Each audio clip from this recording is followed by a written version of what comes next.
బావా మహాభాగ్యము మహాభాగ్యము భైనను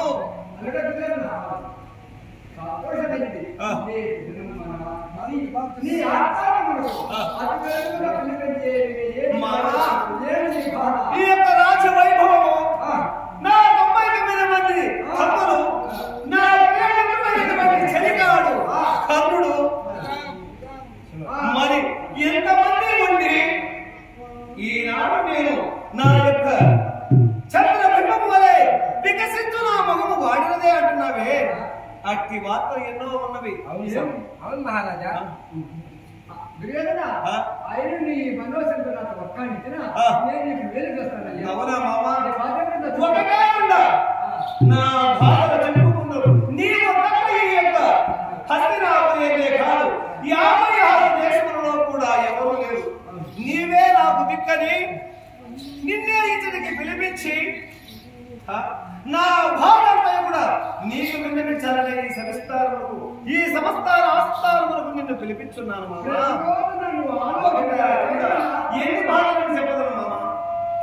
నా మనసున ఎప్పుడు ఉల్లాసముగా కేరింతలు కొట్టే నా యొక్క ఈ మనస్సు ఈనాడు బాధతో చిత్తాక్రాంతుడై దుఃఖిస్తూ రోగిస్తూ ఉన్నటువంటి నా మనసు ఊరికే గంభీరముగా కనపడుతున్నా అంతే మామ. లోపల ఎంత బాధ ఉన్నదో చెప్పుకుంటేనే తీరుతుందేమో.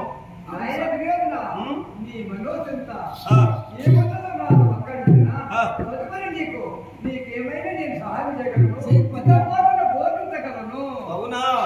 మన ఆస్థానంలో తారమేశ్వరున్నాడు, పురుద్రావుడున్నాడు, పూరి సోమదత్తాదులు, అశ్వత్థామ, నా ప్రేమిత్రుడు అంగరాజు ఖరుడు, నా సహోదరుడైనటువంటి యువరాజు దుశ్శాసనుడు, వికర్ణుడు మొదలగు తప్పులందరూ కూడా ఉండిన ఈ కార్యము నీ వల్లనే నాకేదో మేలు జరగవలనని నిన్ను ఇచ్చటికి పిలిపించాను మామ. నాకు నీవు తప్ప వేరే దిక్కు ఎవరు లేరు.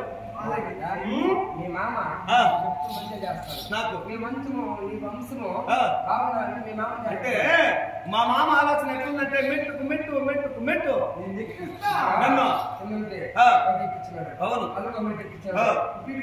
అవును మామయ్య ఈ యొక్క దుర్యోధనుడు భార్య పురవీరుడు ఆట